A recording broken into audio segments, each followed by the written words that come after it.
Ya, kemarin kita udah bahas tentang sensitivitas, net sensitivitas, spesifitas, dan lain-lain ya. Sekarang kita masuk ke kasus real nih. Nah, contohnya gimana nih aplikasi sensitivitas dan spesifitas di kenyataannya. Oke, contoh kasus yang pertama. Jadi di sini ada dokter umum yang periksa deteksi jantung pada sebuah populasi 2000 anak sekolah ya, di sekolahan itu ada 2000 anak. Nah, diasumsikan bahwa prevalensi penyakit jantung di sekolahan tersebut itu adalah 10%. Ya, sensitivitas pemeriksaan dokter adalah 80% dan spesifitasnya juga 80%. Ya. Kemudian semua anak yang positif penyakit jantung pada pemeriksaan dokter umum di sekolah tadi akan dikirim ke SPJP ya, kardiologis. Ya. Kemudian diketahui bahwa sensitivitas pemeriksaan oleh kardiologis adalah 90% dan spesifitasnya 90% juga. Oke. Sekarang kita disuruh nentuin berapa nih yang positif diperiksa oleh dokter umum, berapa yang positif diperiksa oleh kardiologis. Oke, gimana nih caranya?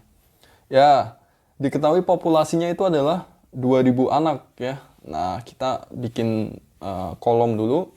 Ya, di sini dokter umum, ini kardiologis. Oke, ada 2000 anak yang diperiksa oleh dokter umum. Ya, ini kurang panjang. 2000. Diketahui sensitivitas dan spesifitasnya itu 80%. Nah, gimana ya kita mengisi angka-angka ini? Oke, yang kita tahu apa? Yang kita tahu adalah prevalensinya 10%. Artinya apa? Artinya yang real, kenyataan positif itu adalah 10% dari 2000 anak. Maka 10% dari 2000 anak itu berapa? Ya, 200. Kita tulis di sini ya, yang positif dari kenyataan prevalensinya itu 10%. Oke, kemudian apa lagi? Kalau yang positif 200, maka yang negatif harusnya kita tahu dong, yaitu 1800. Nah, terus gimana nih ngisi sisanya? Oke, di sini ada data sensitivitas. Kita tahu bahwa sensitivitas itu adalah kemampuan suatu alat untuk mendeteksi yang true positif pada realita. Ya, makanya angka 80% ini dapatnya dari mana nih? Dapatnya dari niat true positif per 200. Nah, kita bisa deh dapat nilai TP ini ya. TP sama dengan pindah aja jadi kali, Bos. 80% dikali 200% ya. Ini 100% kan sama dengan per 100, coret aja. 80 kali 2 sama 160 ya. Maka TP ini adalah true positifnya 160. Nah, kita jadi tahu deh di sini berapa dong. Ya, berapa coba? Ya, 200 kurangi 160 sama dengan 40. Nah, gitu. Kemudian gimana dengan angka sebelahnya? Ya, kita punya spesifitas. Spesifitas itu adalah apa? Kemampuan mengetahui true negatif ya. Di sini kan true negatif pada realita, yaitu 1800. Ya, maka angka 80% spesifitas ini didapat dari true negatif per 1800 ya, jumlah total yang negatif beneran. Maka true negatif berapa? Ya, 80% dikali 1800 ya. Dicoret, coret. Nah, hasilnya berapa nih? Yaitu 1440 ya. Ya tinggal masukin aja boy ke sini 1440. Nah, gimana nih cara dapat angka atasnya? Ya tinggal kurangin aja 1800 kurangi 1440. Hasilnya adalah 360 ya.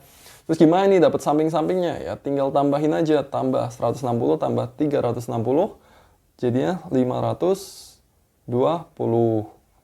40 tambah 1440 hasilnya 1480 ya. Oke, gitu ya.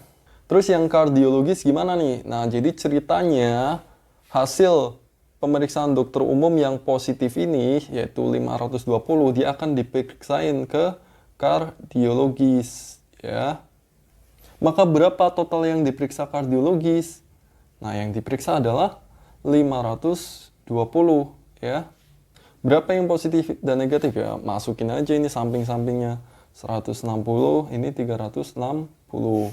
Nah, terus gimana kita ngisi kolom-kolom yang kosong ini? Nah, kita kan punya data bahwa sensitivitas pemeriksaan kardiologis itu adalah 90%, begitu juga dengan spesifitasnya 90%. Ya udah tinggal kayak tadi aja. sensitivitas itu bisa mengetahui nilai true positif di sini ya. Gimana dia? 90% itu dari mana sih? 90% itu dari TP per 160. Maka TP sama dengan ya 160 dikali 90% ya. Yaitu 144. Nah, masukin deh, berarti TP adalah 144. Ini tinggal dikurangin aja, hasilnya 16. Ini sama.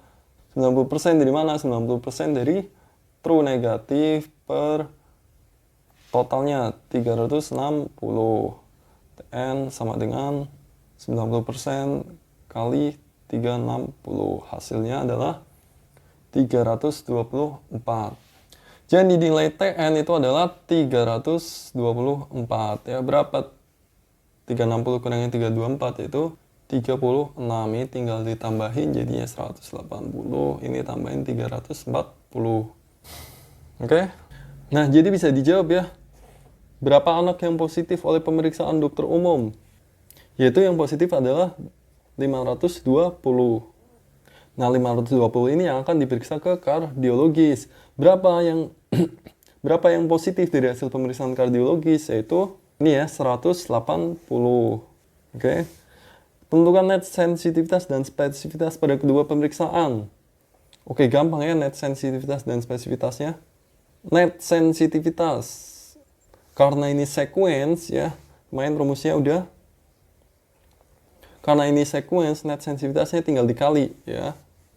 Yaitu sensitivitas tes pertama 80% dikali sensitivitas alat kedua yaitu 90%. Hasilnya berapa? Hasilnya adalah 72% ya. Kemudian net spesifitas. Nah, ini yang rumusnya panjang tapi gampang, tinggal ditambah sama dikali. Yaitu spesifisitas alat pertama 80% ditambah spesifitas alat kedua 90% dikurangi perkalian dari spesifitas alat pertama 80% dikali spesifitas alat kedua yaitu 90%. Hasilnya adalah 92%. Oke, jadi ini jawabannya 72% dan 98%. Ya, kemudian nomor 4. PPV masing-masing pemeriksaan. Apa itu PPV? Jadi definisi PPV itu adalah persentase true positif. Ya, kebalikannya sama NPV atau negative predictive value, itu persentase true negatif. Nah, gimana ngitung persentase true positif? Ya, berarti kan berapa yang true positif pada dokter umum? 160 dibanding totalnya berapa? 520. Maka di sini PPV-nya adalah 160 per 520 kali 100%. Hasilnya adalah 31%. Kemudian satunya PPV kardiologis, berapa yang true positif? 144 per berapa yang terdeteksi positif kardiologis? 180 dikali 100%. Ini hasilnya nanti adalah 80%. Nah, apa pentingnya PPV? Bisa aja nih terlihat sensitivitasnya itu tinggi 90%, 80%. Tapi lihat PPV-nya dulu. Jangan-jangan banyak false positifnya. Misal ini sensitivitasnya 80%. Wah, gede. Iya nih 160 per 200. Tapi ternyata PPV-nya kecil banget 31%. Artinya apa? Di sini banyak false positif. Ini yang harusnya negatif malah dianggap positif sama dokter umum gitu. Ya, jadi ini jawabannya 31 dan 80%. Kemudian prevalensi hasil pemeriksaan dokter umum dan kardiologis, atau ini istilahnya prevalensi predictive prevalence. Nah, predictive prevalence itu beda sama prevalensi yang 10% ini. Kalau 10% kan tadi didapat dari yang real berpenyakit positif per jumlah populasi, ya 200 per 2000 sama dengan 10%.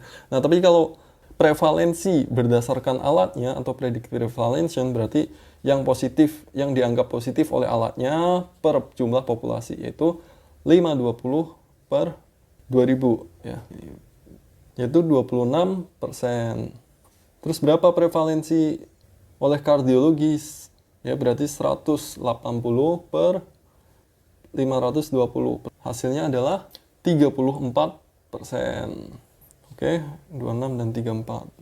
Kemudian nomor 6, jika algoritma pemeriksaan dibalik, ya artinya kardiologis dulu, baru periksa ke dokter umum, ya meskipun ini nggak lazim ya, apakah sensitivitas dan spesifitasnya akan berubah? Akan berubah nggak kira-kira?